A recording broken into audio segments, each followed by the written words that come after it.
தனுசு ராசி அன்பர்களே வணக்கம். தனுசு ராசி அன்பர்களுக்கு செவ்வாய் பெயர்ச்சி பலன்களை நாம் பார்க்க போகிறோம். செவ்வாய் பகவான் தனுசு ராசினருக்கு 2ஆம் இடமாகிய தன குடும்ப வாக்குஸ்தானத்துக்கு செல்கிறது.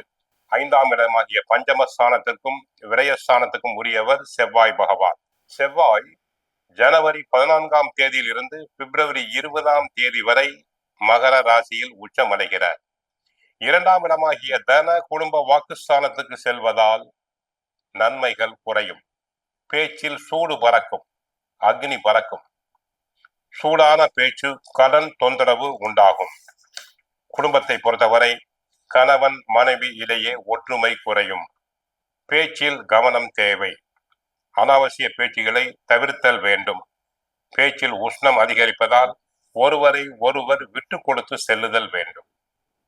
சுபகாரியங்கள் சற்று தடங்கலாகி முடியலாம். அதுவரை பொறுமை வேண்டும். குடும்பத்தில் எதிர்பாராத செலவுகள் வந்து சேரும். கடன்கள் உண்டாகலாம். அனாவசியமாக கடன்கள் வாங்குதல் கூடாது. உடல் ஆரோக்கியத்தை பொறுத்தவரை உஷ்ண நோய்கள் அதிகரிக்கும். சிறு நோய் என்றாலும் மருத்துவரை சென்று சந்தித்தல் வேண்டும். பிபி போன்ற நோய்கள் இருந்தால் மருத்துவரை சந்தித்து சரியான நிவாரணம் தேட வேண்டும். தொழில் வியாபாரத்தை பொறுத்தவரை கடினம். தொழில் பார்ட்னர்ஸ்களை அட்ஜஸ்ட் செய்து போக வேண்டும். தொழில் துறையை பொறுத்தவரை ரியல் எஸ்டேட் தொழில், பில்டிங் கான்ட்ராக்ட் போன்ற தொழில்கள், அக்னி சம்பந்தமான தொழில்கள் செய்பவர்கள், ஹோட்டல் பிசினஸ் நடத்துவோர் நன்கு எச்சரிக்கையாக கவனமாக இருத்தல் வேண்டும். தொழில் துறை சம்பந்தமான ரகசியங்களை பிறரிடம் சொல்லுதல் கூடாது. ரியல் எஸ்டேட் அன்பர்கள் இடத்தினை வாங்கும் போதும் விற்கும் போதும் கவனமாக இருத்தல் வேண்டும். இல்லாவிட்டால் நஷ்டம் வர வாய்ப்பு உண்டு. பத்திர பதிவின் போது கவனமாக இருத்தல் வேண்டும். சகோதரகாரகன் செவ்வாய் என்பதால் சகோதரருக்குள் வீண் மனஸ்தாபங்கள் வரலாம். ஆகவே ஒருவரை ஒருவர் அனுசரித்து செல்லுதல் வேண்டும். இல்லாவிட்டால் வம்பு வழக்கு வரலாம். நில தகராறுகளை சுமூகமாக பேசி முடித்தல் வேண்டும். பங்காளிகளுக்குள் பிரச்சனைகள் வரலாம். கவனம் தேவை.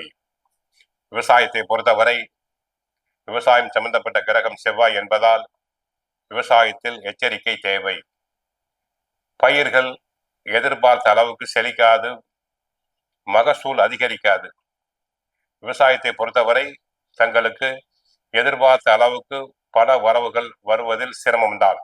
வீடு கட்ட விற்க இது உகந்த நேரம் அல்ல. நஷ்டம், எதிர்பாராத வகையில் நஷ்டங்கள் உண்டாகலாம். திட்டமிட்டு செலவு செய்யுங்கள். வீண் கடன் தொந்தரவு வரலாம். ஆக தனுசு ராசி அன்பர்கள் குடும்பத்தில் ஒருவரை ஒருவர் விட்டு கொடுத்து செல்லுதல் வேண்டும். தொழில் வியாபாரத்தில் கவனமாக இருத்தல் வேண்டும். மருத்துவர்கள் தங்கள் துறையில் மிகவும் அதிக பாடுபட வேண்டி இருக்கும். விவசாயத்தை பொறுத்தவரை கஷ்டம். கவனமாக இருங்கள். கோவிலுக்கு சென்றால் முருகனை வழிபடுங்கள். கந்த சஷ்டி பாராயணம் செய்யுங்கள். வாழ்க வளமுடன், மங்களம் உண்டாகட்டும்.